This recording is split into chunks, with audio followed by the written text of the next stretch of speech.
म्हणजे जेव्हा जेव्हा मी या वाटेनं चालत असतो ना, तेव्हा कधी कधी होतो रे भास. म्हणजे याच वाटेने आपले मावळे दौडले असतील 350 वर्षापूर्वी.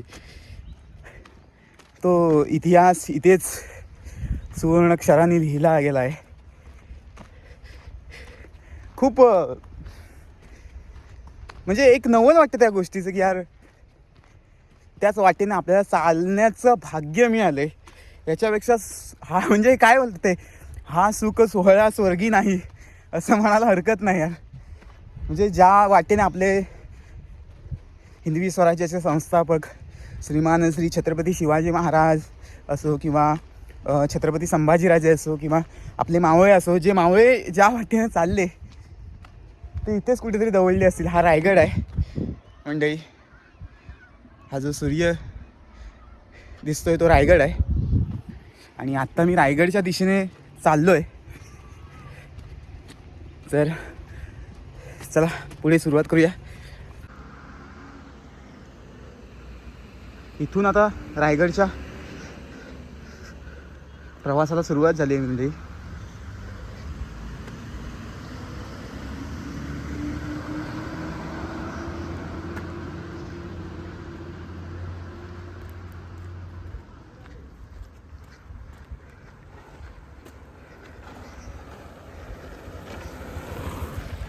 मागच्या जन्मात काय पुण्य केले होते मला माहीत नाही, तर या भूमीवरती येण्याचं भाग्य लाभलं मला.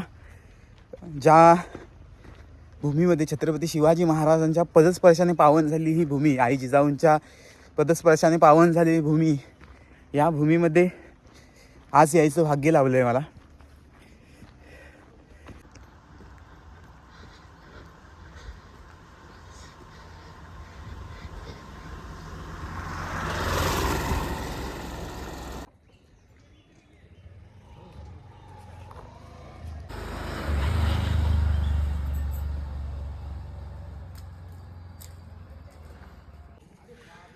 म्हणजे ही रायगडाच्या पायथ्याशी असलेलं हे आई शिरकाई देवीचं मंदिर आहे. महाराज ज्यावेळी गड उतार व्हायचे त्यावेळी या मंदिराचं दर्शन घेऊन मग पुढे मोहिमेला जायचे. महाराज असो किंवा संपूर्ण आपलं जे भोसले कुटुंबीय असो किंवा इतर जे मावळे असो, याच आई शिरकाई देवीचं दर्शन घेऊन मग पुढे गड उतार व्हायचे. ही गडदैवत आहे. म्हणजे या गडाची असलेली देवी आहे ही आई शिरकाई देवी. हिचं मंदिर या ठिकाणी बांधण्यात आलेलं आहे. आपण जेव्हा रायगडावरती प्रवेश करतो त्या सुरुवातीलाच आई शिरकाई देवीचं मंदिर हे दिसतं.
म्हणजे हा रायगडचा मुख्य प्रवेशद्वार आहे आणि इथून आता आतमध्ये आपण प्रवेश करणार आहोत किल्ल्यावरती.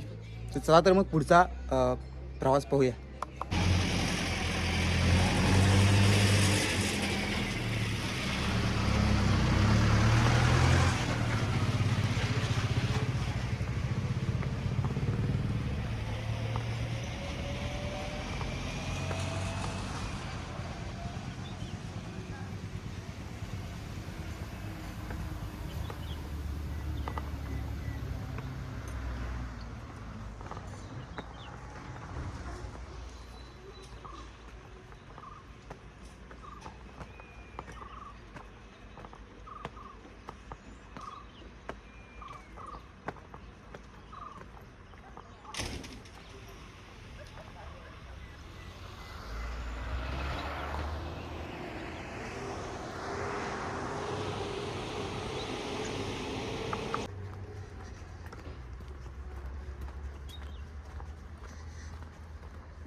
हा जो बुरुज दिसतोय या बुरुजाचं नाव खूप लढा बुरुज आहे.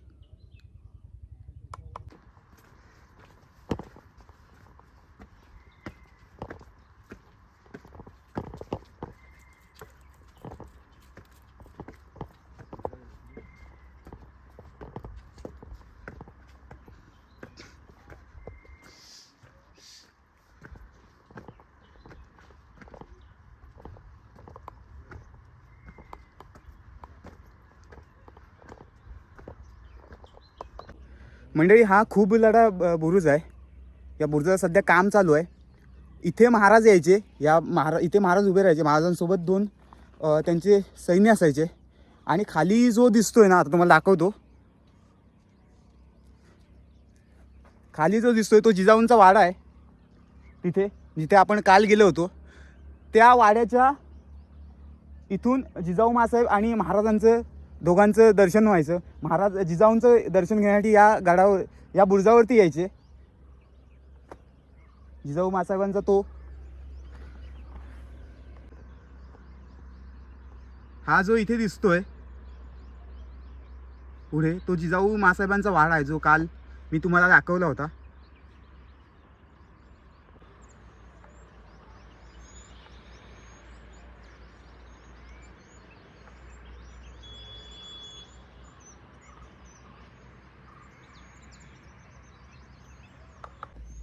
आपली आईची इच्छा पूर्ण व्हावी यासाठी स्वराज्य निर्माण करणारा एकमेव राजा म्हणजे इतिहासात ज्यांचं नाव कोरलं गेलं ते छत्रपती शिवाजी महाराज.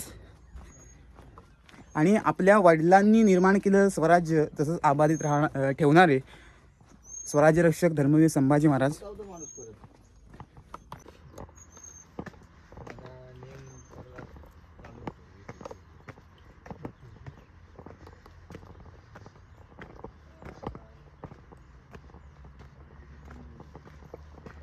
मी जसा गड चढतो त्या माझ्यासोबत एक या ठिकाणी कुत्री आहे. ही सुद्धा माझ्यासोबत संपूर्ण गड चढते. जसा मी थांबतोय तसेच ती माझ्यासोबत थांबते. मला वाटतं संपूर्ण सफर हा तिच्यासोबतच होणार आहे.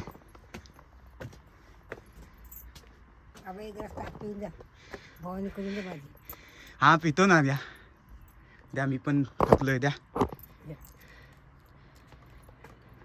या आजी भेटल्यात आणि आजींच्या हा एवढ्या वयात देखील आजी गड चढतायत. आपल्यासारखा 25शीतला तरुण थकतो, पण आजी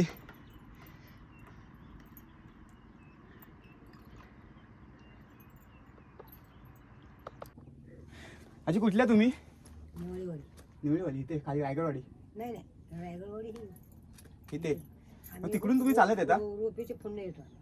ओके. माहिती आहे का? रुपी खाली गाव आहे ना? हां.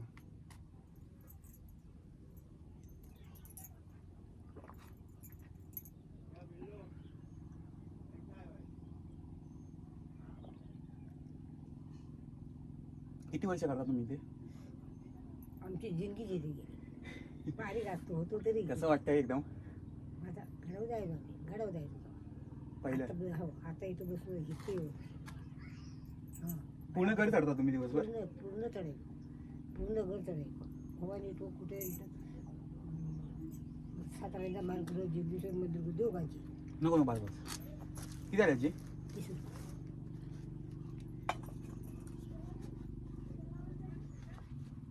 सुट्टे द्या माझी भवानी आता ठीक आहे 50 घ्या आणि नको राहू दे 2 रुपये टाकी नको नको नको राहू दे चला आजी आजीना भेटून जरा बरं वाटलं. एकदा रायगडाच्या जिथून बुरुज चढला जिथून महाराज जिजाऊ मासाहेबांचं दर्शन घ्यायचं तिथून मग इथून आता वरती चालले जातो आम्ही आणि चालता आजी भेटल्यात. म्हणजे मी आत्ता ताक पिण्यासाठी थांबलो होतो. कुत्री पण थांबली माझ्यासोबतच ती चढणार आहे ती वरती. चला निघाले आता. खरंच धन्य ही रायगडाची माती आहे ना ती धन्य आहे खरोखरच. हॉस्टेलला ठेवा 45,000 रुपये भरून ते हॉस्टेल पण धड नाही ते तिथं राहा मांगाना हॉस्टेल. चला ते नाही तिथे. पण ते नाही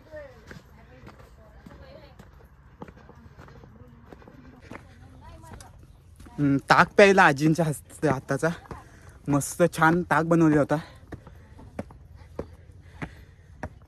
खरंच ही धन्य आहे मी बोलली ह्या गोष्टीची की इथली माणसं ही खूप चांगली आहेत. म्हणजे जी माया आहे ना ती सह्याद्रीतली माणसं आहे ती बाबा. ज्या माणसांमुळे हा गड हा सह्याद्री आबादित राहिला ती माणसं आहेत. 5 सुलतानी सत्ता याच महाराष्ट्राच्या उरावरती अक्षरशः थैमान घालत होत्या आणि त्याच 5 सुलतानी सत्तांना चित करण्यामध्ये या मावळ खोऱ्यातील या सह्याद्रीतील माणसांचा खूप मोठा हात आहे. सोपं नाही मंडळी. आज या आत्ता ज्या आजी भेटल्या त्यांना मला वाटतं 70-75 वर्ष क्रॉस झाल्या होत्या तरीसुद्धा दररोज गड चढ उतर होतात. आमच्यासारखं 25 तरुण थकतोय. विचार करा. हा गड दिसतोय पुढे आपल्याला. चला आमचा डॉग पण आमच्या सोबत आहे. माझ्यासोबत वरती गेला. जसा मी थांबतोय तसंच थांबताय. तर मी खायला काय आणले नाही त्यांना देण्यासाठी. नक्कीच वरती गाडावरती जर काय भेटलं तर मग देईन.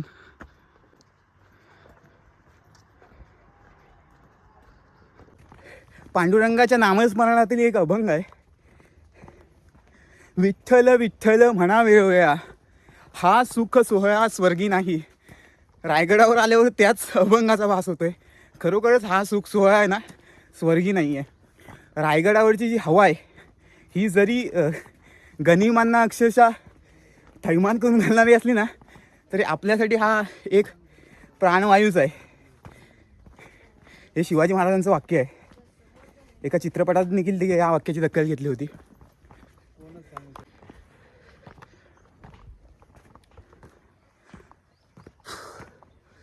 या रायगडासाठी सर्वात एक मोठा आणि दुःखाचा काळ ठरला म्हणजे तो 3 एप्रिल 1680चा दिवस. 3 एप्रिल 1680ला महाराजांचं देहावसन झालं आणि त्यानंतर 3 एप्रिल 1680चा तो काळ होता. नंतर तब्बल 1 वर्षानंतर औरंगजेब दिल्लीवरून इकडे निघाला महाराष्ट्रावर चाल करून यायला. सुरुवातीला तो आपल्या संभाजी महाराजांशी लढला. त्यानंतर मग राजारामराजे येसुबाई असतील येसुबाईंनी देखील त्यांना लढा दिला. पण दुर्दैवाने राजारामराजे व्यवस्थित राहावे यासाठी येसुबाईंना सरेंडर व्हावं लागलं औरंगजेबाला. तरीसुद्धा तोच मराठी स्वाभिमान त्यांच्या अंगामध्ये होता. ही खूप मोठी गोष्ट आहे. रायगडाला औरंगजेबाने वेढा दिला नव्हता. म्हणजे ज्यावेळी संभाजी महाराजांचं देहावसन झालं अत्यंत म्हणजे आता ती गोष्ट मला बोलायला की ते वेगळंच वाटतंय. पण खूप वेदनादायक क्षण या रायगडाने अनुभवलेत. त्यांपैकीच तो एक क्षण होता. शंभूराजे स्वराज्यावर बेतलेला तो प्रसंग होता शंभूराजांचा च्या बाबतीत म्हणायला गेलं तर. पण रायगड हा लढत राहिला. कायम लढत राहिला. आजही तो लढतोय. हे बघा ही जी जुनी राहुटी आहे मातीचं बांधकाम केलेली राहुटी आहे. अशाच राहुट्या ज्यावेळी म्हणजे 350 वर्षापूर्वी जसं रायगड होता त्यावेळी अशा मातीच्या राहुट्या इथे रायगडावरती होत्या. त्यांपैकीच एक देणं. कारण इथं माणसं राहायची आणि मातीचं घरं होती त्यावेळी असं कोणतं सिमेंट वगैरे काही नव्हतं.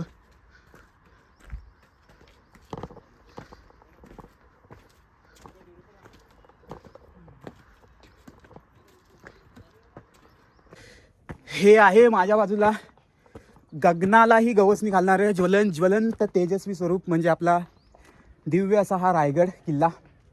गरुडाची झेप जिथपर्यंत पोचत नाही असा हा रायगड. म्हणजे जेव्हा कधी तुम्ही गडावरती याल तेव्हा ह्या गोष्टीची नक्की काळजी घ्या की प्लॅस्टिक कचरा डस्टबिनमध्ये टाकण्यात यावा. प्लॅस्टिक कचरा तटबंदीच्या खाली टाकू नये, जेणेकरून हा गड आपला स्वच्छ, नीटनेटका आणि सर्वांना म्हणजे परदेशातून देखील प्रवासी या ठिकाणी येत असतात रायगड बघायला, त्यांना देखील या गडाचं सौंदर्य लक्षात यावं, इथली स्वच्छता लक्षात यावी. कारण बाहेरून जेवढी माणसं येतात ना, परदेशातून येतात किंवा आपल्या देशाच्या कानाकोपऱ्यातून जेवढी माणसं येतात ना, ती माणसं सगळ्यात आधी ते सौंदर्य नाही बघत, ते तिथली स्वच्छता बघतात. जर आपण प्लॅस्टिकच्या बॉटल्स वगैरे टाकून हा गड खराब केला तर मग त्यांच्यावरती एक बॅड इम्पॅक्ट येऊ शकतो. तर या गोष्टीची नक्की काळजी घ्या. जर तुम्ही प्लॅस्टिक बॉटल्स वगैरे आणल्या असाल तर बॅगेतून तशाच कॅरी ऑन करून परत खाली न्या. जिथे कुठे डस्टबिन दिले असेल, आता बहुतेक ठिकाणी आमचे जे गडकोट संवर्धक आहेत त्यांच्या माध्यमातून डस्टबिन बसवण्यात आलेले आहेत.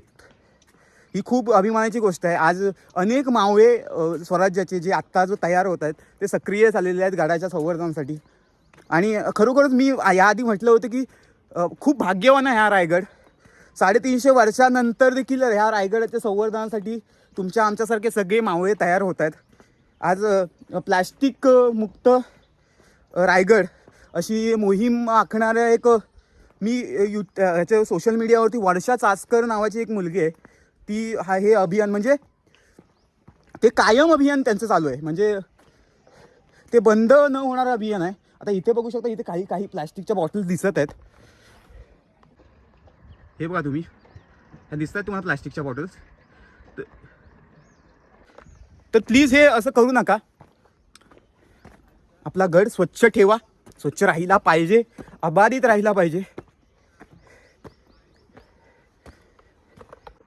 या गडाच्या तुम्ही पायऱ्या बघितल्यात ना, तर आज 350 वर्ष झाली, 450 वर्ष व्हायला आली, तरीही हे बांधकाम अजूनही तसंच आहे. आज 350 वर्षापूर्वी बांधलेलं बांधकाम असंच आहे. आज आम्ही साधा पूल जरी बांधलात तरी तो ढासळतोय. 30-40 वर्ष पण नाही टिकत तो. 10-12 वर्ष काढल्यानंतरी खूप होतात. असं हल्लीचं बांधकाम आहे. खरं तर निष्ठा काय असते ना, हे रायगडाच्या मातीशी येऊन शिकायचं. म्हणून तर म्हटलं जातं की आमचं इमान हे कायम रायगडाच्या मातीशीच असणार आहे. कारण ही माती ही आपल्या देशाप्रती, आपल्या धर्माप्रती, आपल्या महाराष्ट्राप्रती जी निष्ठा आहे, ती निष्ठा ही रायगडाची माती सांगते. संपूर्ण देशाला एक विचार देणारी ही माती आहे. याच मातीने पाहिला होता जो 6 जून 1674 रोजी इंग्रजी कालनिर्णयानुसार जो राज्याभिषेक सोहळा या रायगड किल्ल्यावरती झाला होता, तो याच मातीने पाहिला आहे. तो जिवंत क्षण, त्याचा साक्षी पुरावा ही माती आहे. रायगड बनवण्यामध्ये किंवा रायगड आत्ता जो बनवतात, नूतनीकरण करतात, त्याच्यामध्ये सगळ्यात मोठा हात या इथल्या गाढवांचा आहे. यांची खूप मेहनत आहे. हे गाढवं ही दररोज रायगड आहे तो चढ उतार होत असतात.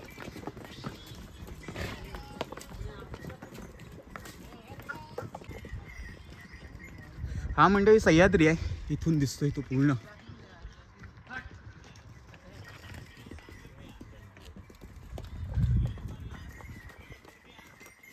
कुठे होतीस, कुठे? चला वरती.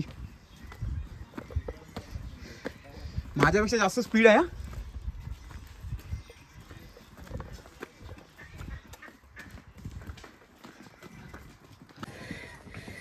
या सह्याद्रीची सफर करणं म्हणजे कोणी आयऱ्या काम नाही.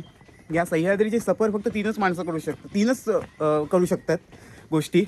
त्या म्हणजे पहिला वाघ, दुसरा वारा आणि तिसरे आपले मराठी. याशिवाय हा सह्याद्री झेपवणं कोणाला जमलं नाही आणि जमणार देखील नाही.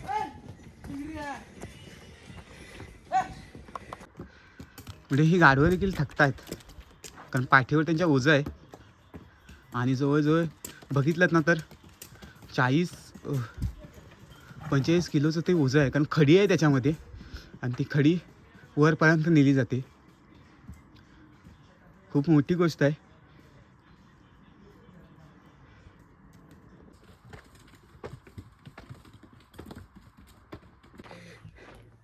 मी खरोखरच भाग्यवान आहे, कारण सकाळचं जी किरणं येतात ना ती रायगडातून झाकली गेलेली आहेत. आणि हा असा हे दिसतोय हे बघा. आणि इथे सावली आहे, मी जिथून ज्या वाटेने चालतोय ना तिथे सावली आहे. नाही तर या उन्हातून पण काय वाटत नाही. म्हणजे शिवाजी महाराजांचं पदस्पर्शाने पावन झालं ज्या मातीमध्ये चालतोय ना आपण, थोडं थकायला होईल, कारण आपण एवढं चाललेलं नसू या आधी कदाचित. पण ही माती ही ऊर्जा देते वेगळंच.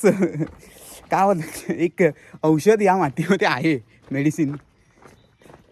किती चाललात तरी ते परत अजून ताकद देते. पण थोडंफार जेव्हा आपण गड चढायला सुरुवात करू त्यावेळी थोडं खाऊन या मंडळी, कारण थोडा उंच आहे रायगड. चला, आपली रायगडाची वारी ही यांच्या मागूनच जाते.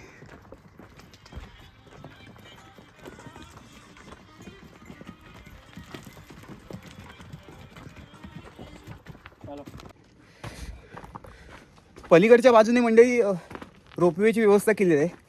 पण खरंच बघितलं ना तर इथून जो चढण्याची जी मजा आहे ना ती नाही भेटत हो त्या रोपवेन काय ते VIP लोक येतात रोपवेन. पण खरा जर रायगडाच्या मातीशी कनेक्ट व्हायचं असेल तर मग या पायवाटेनंच या. महाराज काय रोपवेन नव्हते गेले त्यावेळी, रोपवे नव्हता, महाराज याच वाटेने गेले होते. या वाटेने लोक याचसाठी येतात की महाराजांच्या पाऊल खुणा ज्या मातीवर पडल्या त्या मातीवरती चालण्याचं भाग्य पदरात लाभतं. यापेक्षा मोठी गोष्ट दुसरी कुठली असू शकत नाही. ही जी वाट आहे ना मंडळी ही आता थोडी प्रशस्त केलेली आहे इकडून, आणि हे सपोर्टच लावलेले आहेत या ठिकाणी बॅरिगेड्स. जेव्हा रायगड सुरुवातीला 350 वर्षापूर्वीचा जो रायगड होता ना त्यावेळी हे असं काही नव्हतं. जे लोखंडी आहे, ज्यावेळी महाराजांचा राज्याभिषेक सोहळा झाला त्यावेळी 50,000हून अधिक, ज्या आकड्याची इतिहासानं आजही नोंद घेतले इतका आकडा, 50,000हून अधिक माणसं या रायगडावरती आली होती. बघा ही दिसते ना, ही खोल दरी आहे. इथून आपले मावळे धावायचे, कोणत्याही बाजूला बॅरिगेडच नव्हता. साधा पाय जरी सरला ना तरी डायरेक्ट रायगडवाडीशी. विचार करण्याची गोष्ट ही गोष्ट खरोखर बोलू नये, माफ करा, थोडी ओव्हर झालं माझं. पण कल्पना करू शकतो रे आपण या गोष्टीची, कसे लढले असतील त्यावेळी मावळे. आणि ही कल्पना करणे आजच्या पिढीला गरजेचं आहे. आजचे जे जनरेशन आहे ना त्यांना खरोखरच गरजेचं आहे. म्हणून तर रायगड दाखवा. जे कोणी नवीन मुलं असतील जे आत्ता 10-12 वर्ष किंवा व्यवस्थित चालू शकतील अशी मुलं असतील, किंवा हल्ली आता बघतोय तर जवळ 3-4 वर्षाची मुलांना देखील काय घेऊन गड चढतात. खरोखर खूप चांगली गोष्ट आहे. हे खूप मोठे संस्कार आहेत. हे बघा इथून दिसतोय ना, इथून दरी आहे, खाली दिसते ती दरी आहे.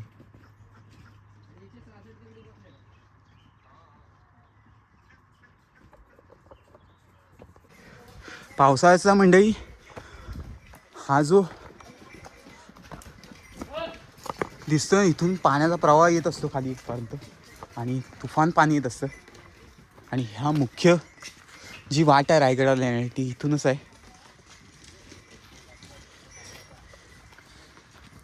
तेव्हा ह्या अशा पद्धतीने बॉटल्स काही जमा करून ठेवलेले आहेत, कालांतराने त्या नेल्या जातील. खूप धन्यवाद जे लोक रायगडची सेवा करतात, गडकोटांची सेवा करतात. ही माकडांची पिल्लं आहेत. ही बघा, एक माकड तो बघा छोटा आहे, यांचाच हा रायगड आहे. बरेच जण म्हणतात की रायगडावरती गेल्यावर तर ही माकडं खूप त्रास देतात, असं तसं बरेच जण टीका वगैरे करतात. पण खरं सांगू हे जी माकडं आहेत ना, यांनीच हा रायगडावरती जेव्हा संकट यायचं ना, त्यावेळी हे एक दिशादर्शक ही माकडं असायची. माकडांचा जो आवाज असायचा यायचा किंवा त्यांची जी हालचाल व्हायची, त्याच्यानुसार स्वराज्याचे जे गुप्तहेर खातं होतं. आपल्या स्वराज्याचं गुप्तहेर खात्याचे प्रमुख होते बहिर्जी नाईक. अतिशय चाणाक्ष अशी व्यक्ती होती ती बहिर्जी नाईक. बहिर्जींबरोबर त्यांची तब्बल 3000 माणसांची टीम होती. संपूर्ण 3000 माणसांची टीम होती, संपूर्ण भारतभर. म्हणजे रायगडपासून ते अगदी जिंजीपर्यंत खाली, आणि रायगडपासून ते एकदम अक्षरशः औरंगजेबाच्या दरबारात देखील काय चाललं याची खडानखडा माहिती स्वराज्याची जी गुप्तहेराची जी टीम होती ती द्यायची.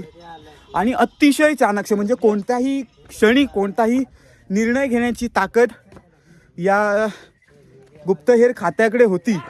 आणि स्वतःची ओळख लपवून विविध रूपाने, म्हणजे बहिर्जी नाईकांनी, म्हणजे मी बऱ्याचशा कादंबऱ्या वाचल्या, त्याच्यामध्ये बहिर्जी नाईकांचा फार कमी उल्लेख आहे केलेला आहे.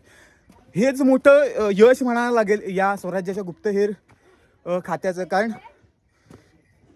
ही जी गुप्तता आहे ना, ही गुप्तता ही स्वराज्याचा तिसरा डोळा म्हणून ओळखली जायची.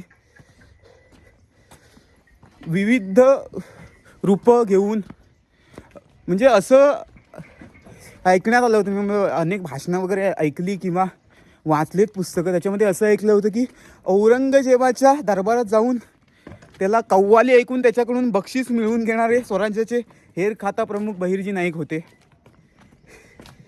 कोणत्याही क्षणी कोणताही निर्णय घेण्याची ताकद.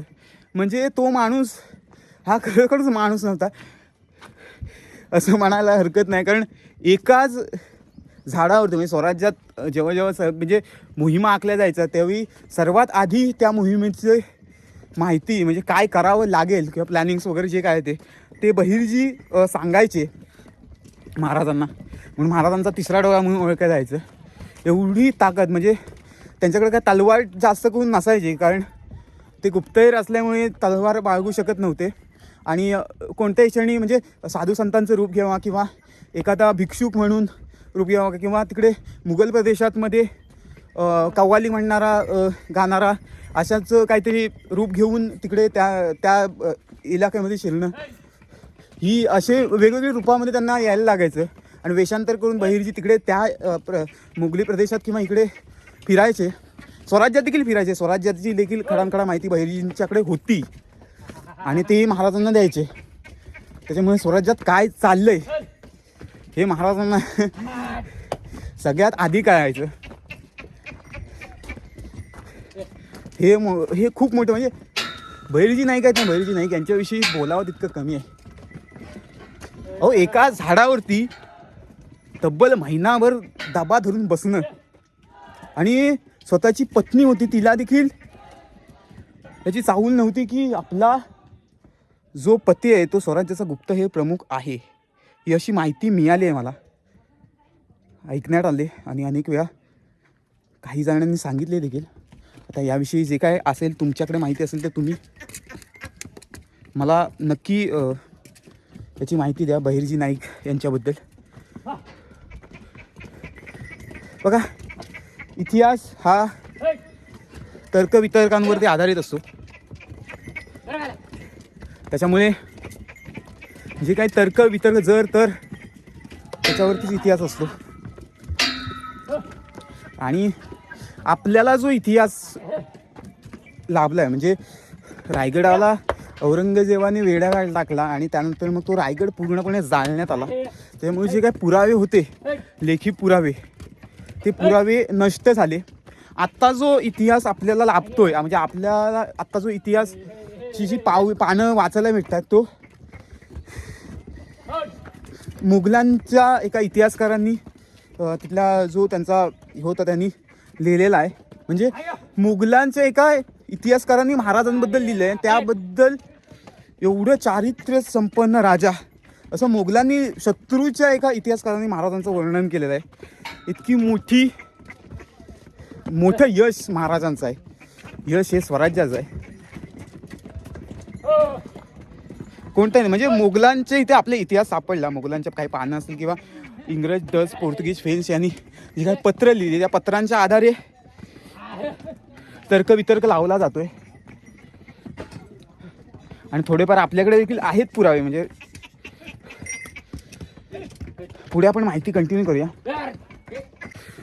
म्हणजे परकीय जे आक्रमक होते ते मोगल असो, आदिलशाही असो किंवा इंग्रज, डच यांनी तर काय एवढे आले नाही. इंग्रज, डच हे समुद्रामार्गे त्यांचा व्यापार करत होते. पण मोगल असो हे जास्त करून बुरुजांवरती हल्ला करण्याचा प्रयत्न करायचे. याचं कारण एक आहे की जी सर्वात जास्त कनेक्टिव्हिटी असायची गडाची ती बुरुजावरनं व्हायची. जर बुरुज ढासळला तर मग ती जी कनेक्टिव्हिटी तिथे तुटून जायची. त्याच्यामुळे सगळ्यात जास्त अटॅक ते तोफांच्या माध्यमातून बुरुजांवरती करायला बघायचे. आणि जी गडाचा मेन बुरुज आहे तिथे हल्ला केला मग संपूर्ण गडाला त्याची माहिती भेटायची की हा असा हल्ला होतोय.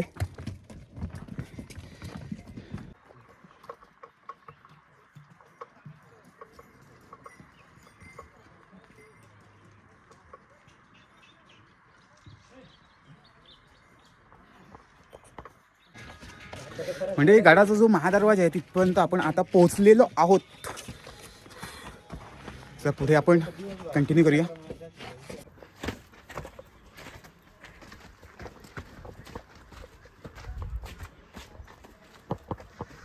सगळ्यात आधी हा मेसेज वाचा.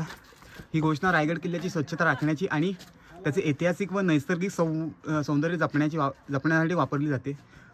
जी छत्रपती शिवाजी महाराजांच्या स्वराज्याची राजधानी असलेल्या या रायगड गडाचे गौरवाचे प्रतीक आहे.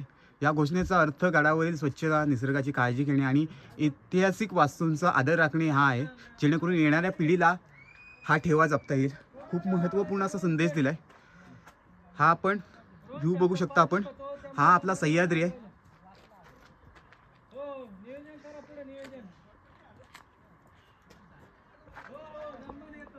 आणि हा महादरवाजा. आपण महादरवाजा जिथे प्रवेश केलेला आहे ही गडाची तटबंदी आहे, बुरुज आहे.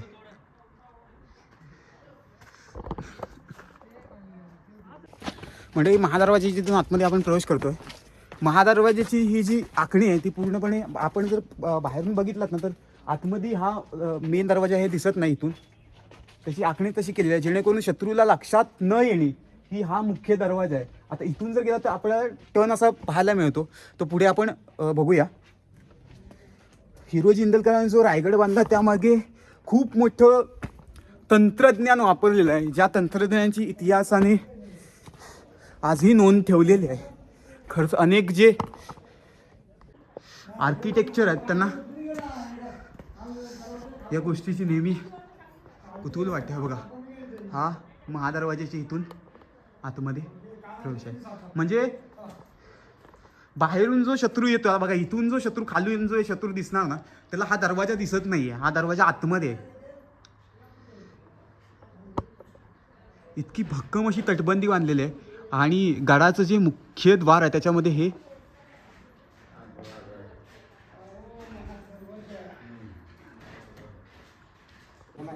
आता मंडळी बऱ्याच जणांना असा प्रश्न पडतो की महाराजांनी जो राज्याभिषेकाच्या आधी म्हणजे राज्याभिषेकाच्या वेळी जो हत्तीवरून साखऱ्या वाढला तो हत्ती इथून कसा नेला, हा प्रश्न बऱ्याच जणांना पडतो. त्या प्रश्नाचं उत्तर सांगतो. ज्यावेळी महाराजांनी रायगड बांधायच्या आधी म्हणजे हिरोजी इंदलकरांनी ज्यावेळी काम सुरू केलं त्याच्या आधीच महाराजांच्या डोक्यामध्ये हा विचार होता की आपला जो राज्याभिषेक सोहळा आहे तो याच किल्ल्यावरती होणार. याची त्यांना म्हणजे त्यावेळीच त्यांनी ठरवले होतं. महाराजांची जशी आखणीच होती, महाराजांचं प्रत्येक गोष्टीचं नियोजन होतं आणि प्रतिकूल असं नियोजन. आणि म्हणजे ज्याला अमेरिकेत आज मॅनेजमेंट गुरु म्हणजे छत्रपती शिवाजी महाराज मॅनेजमेंट गुरु असं म्हणतात. खरोखर महाराजांच्या मॅनेजमेंटचं कौतुक करावं तितकं कमी. म्हणजे गड बांधण्याआधीच त्यांनी महाराजांनी आतमध्ये एक हत्ती नेऊन ठेवला होता आणि त्याच्यानंतर मग ते हत्तीवरून साखऱ्या वाटण्यात आल्या आणि तो झाला. तर या प्रश्नाचं उत्तर हे तुम्हाला मिळालं असेल की हत्ती हा सुरुवातीलाच आतमध्ये नेला होता. राज्याभिषेकाच्या म्हणजे गड बांधायच्या आधीच होता आतमध्ये तो हत्ती. ही बघा म्हणजे ही छोटी मुलगी आहे. आज 10 वर्ष पण वय नसेल तिचं. ती हा संपूर्ण गड चढली आहे. आपल्यासारखा 25ला तरुण थकतोय. ही लहान मुलं हेच संस्कार आहेत हे संस्कार करणे गरजेचं आहे आत्ताच्या पिढीला.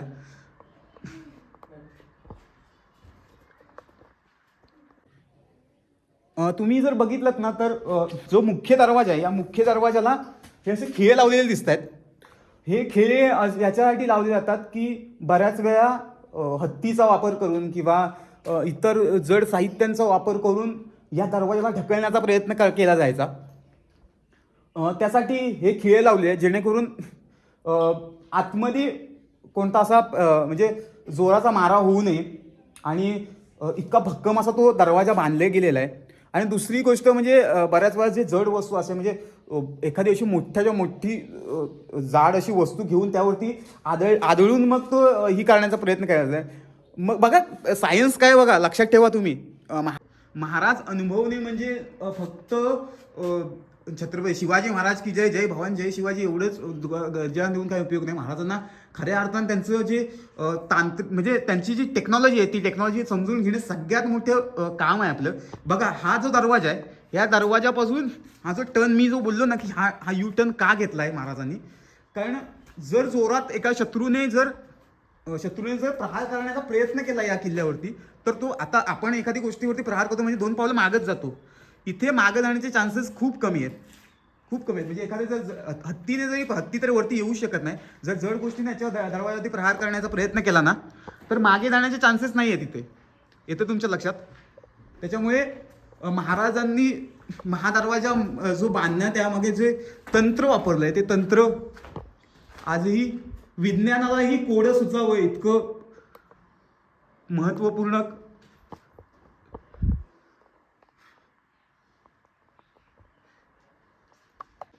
गडावरती प्रवेश करतात महादरवाजा लागतो आणि महादरवाजाच्याच बाजूला हा कदाचित नगारखाना असावा.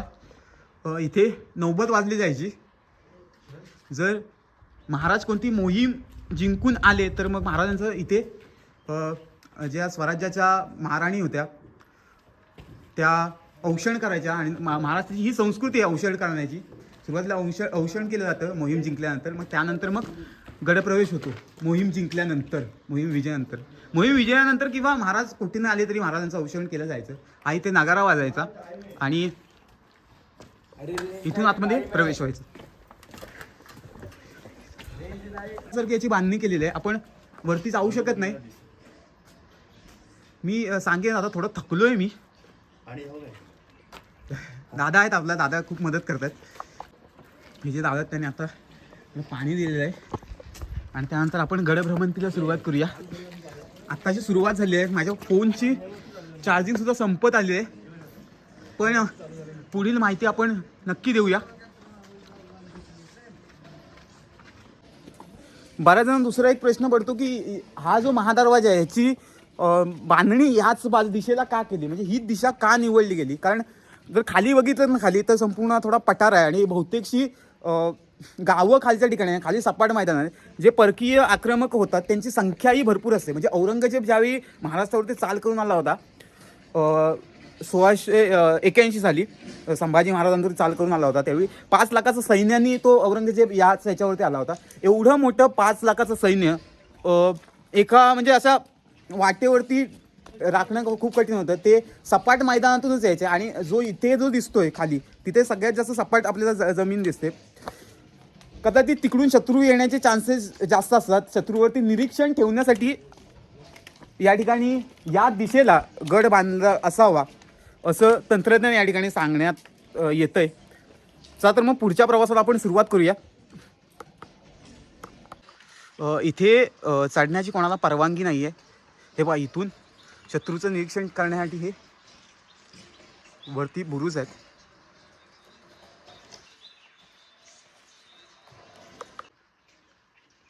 मंडळी हा देखील एक बुरुज बांधण्यात आलेला आहे. म्हणजे जो किल्ल्याचा जो मुख्य दरवाजा आहे महादरवाजा तिथून हा बुरुज बांधण्यात आलेला आहे.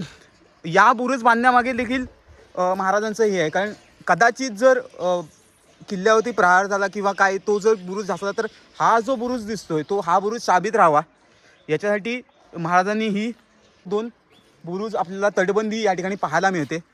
आता सध्या काम चालू आहे या तटबंदीचं. पण पुढे जाऊया. हे आपण पाहू शकता की किल्ल्याच्या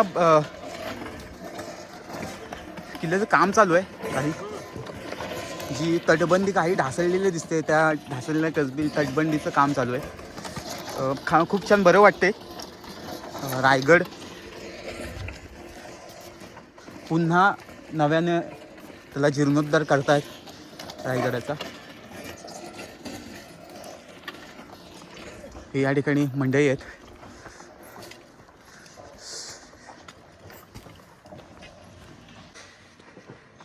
चला तर मग आता या तोफा पाहूया.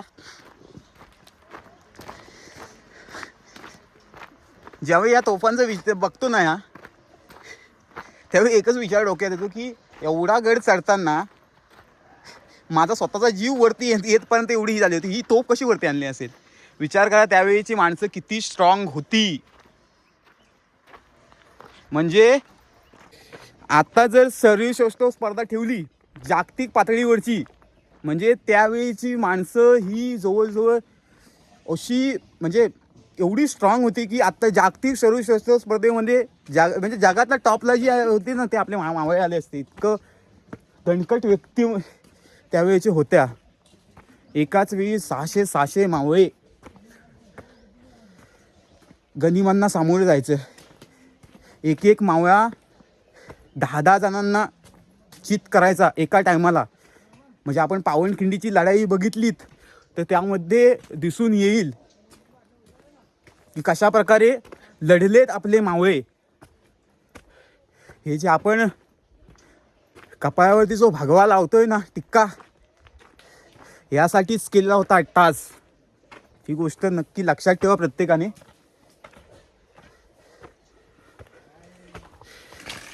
गड वरती चढताना आजी प्लॅस्टिकच्या बॉटल्स जमा करतात. खूप मोठं काम आहे. खरंच कचरा करू नका गडावरती आल्यानंतर. मी आधी सुद्धा सांगितलंय, ज्या काय बॉटल्स वगैरे आणाल त्या आपल्या बॅगेतूनच परत घेऊन जा.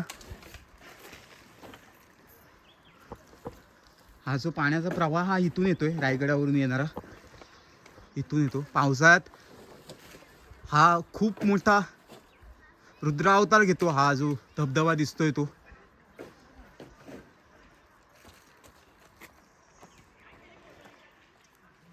आता थोडा का प्रमाणात होतोय, पाणी येतोय इथे. काय नाव तुझं रिद्धी? सांग जरा आम्हाला कसं वाटलं गड चढून? चांगलं वाटलं? मजा येते?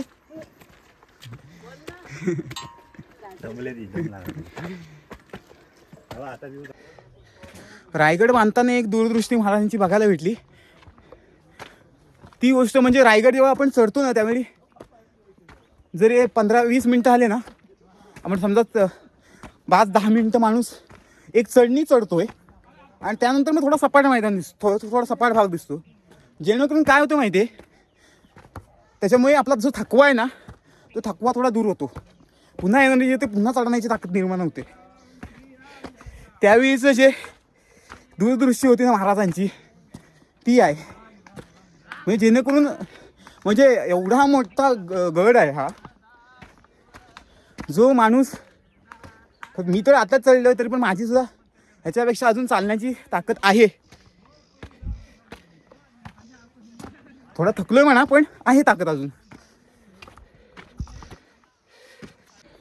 रायगड चढाईचा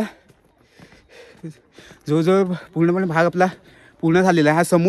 हा जो समोर दिसतोय तो दुर्गेश्वर रायगड.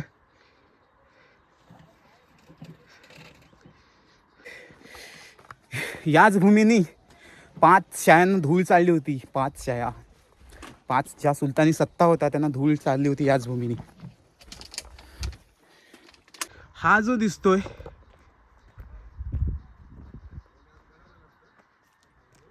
तो कदाचित प्रहरमापक आहे. म्हणजे त्याला आपण शिवकालीन घड्याळ असं म्हणतो, ते आहे. इथे देखील काही बांधकाम होतं.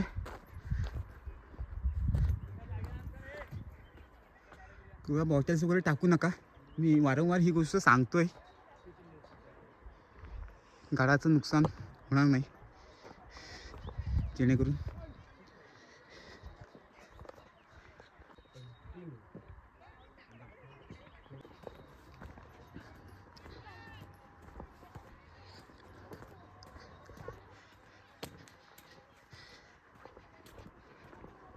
गडकिल्ले जेव्हा आपण बांधतो त्यावेळी हे बघा, हे अशा प्रकारे चिऱ्यांचं ताशीव काम केलं जातं.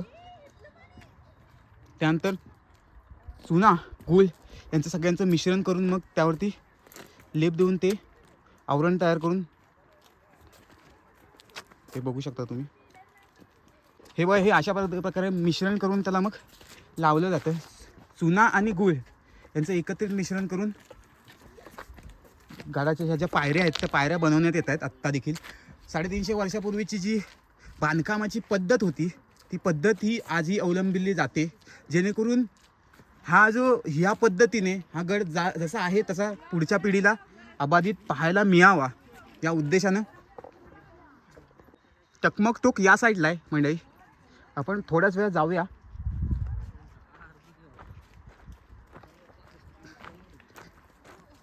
हे पाण्याचं तलाव दिसतंय मंडळी. एवढ्या मोठ्या म्हणजे उंचीवरती पाण्याचं तलाव दिसणं आणि त्याचा शोध लावणं कोणत्या ठिकाणी पाणी आहे ही एक वेगळी टेक्नॉलॉजी आहे. आणि त्या टेक्नॉलॉजीचा अभ्यास हा हिरोजी इंदलकर असतील किंवा महाराज असतील यांनी संपूर्ण आपल्या जे गडकिल्ले बांधणे, जवळ 350 गडकिल्ले बांधले स्वराज्यामध्ये, त्याच्या ह्या गोष्टीचा विचार करून बघा. ही जी जे खोदकाम केलं ना त्याच्यामध्ये जो दगड काढला तो दगड किल्ल्याच्या बांधकामासाठी वापरला गेला. म्हणजे विचार करा, तिथे तलाव देखील झाला आणि तिथला जो दगड आहे तो आपल्याला जो किल्ल्याची जी तटबंदी किंवा असो किंवा इतर काही जे बांधकाम असो यासाठी वापरण्यात आला. ही टेक्नॉलॉजी आहे. म्हणजे बघा, थोडं पाणी पाहायला मिळतंय. एवढं भव्य आणि हे प्रशस्त तलाव दिसतंय ना. आता जी इंजिनिअरिंग करतात त्यांना देखील कोडं पडावं इतकं फिजिक्स महाराजांच्याकडे आहे. विचार करा, तळ बांधलं ते तळ्यातून जे दगड काढले त्या दगडाचा वापर किल्ल्याच्या बांधकामासाठी केला. म्हणजे म्हणतात ना, एका दगडात 2 पक्षी मारले गेले. इतकी युक्ती महाराजांच्याकडे होती. महाराज फक्त लढायांपुरते अनुभवू नका किंवा महाराजांनी किती लढाया केल्या किंवा काय केलं याच्यापेक्षा महाराजांनी त्यांचं किती म्हणजे तंत्रज्ञान वापरलं गेलं आणि स्वराज्याच्या कामासाठी त्यांचं जे काय मॅनेजमेंट आहे ते तुम्ही बघू शकता. म्हणजे एक गोष्ट मला थोडी ही वाटली, गडाच्या जेव्हा आपण प्रवेश करतो त्यावेळी खरं तर इथले माहितीचे फलक असायला पाहिजेत, परंतु या ठिकाणी किती काम केलं आहे किंवा काय केलं असे फलक लावलेले दिसतात. हे खरंच काम करणं गरजेचंच आहे असं मला या ठिकाणी म्हणायचं आहे. हे काम करणं गरजेचं आहे जेणेकरून पुढच्या पिढीला हा गड अबाधित राहणं गरजेचं आहे. तर माहितीचे फलक लावा. हे काम करण्याचे फलक तुम्ही लावू शकता, असं काही त्याच्याबद्दल दुमत नाही आहे. पण जेणेकरून या गडाची माहिती किंवा इथले प्रत्येक जे काही ठिकाण आहे त्याची ठिकाणाची माहिती असणारं गड मराठी भाषेत असलो किंवा इंग्रजी भाषेत असो जर लावलात तुम्ही तर खूप बरं होईल. हे एकच सांगणं आहे, मी काय एवढा मोठा नाही की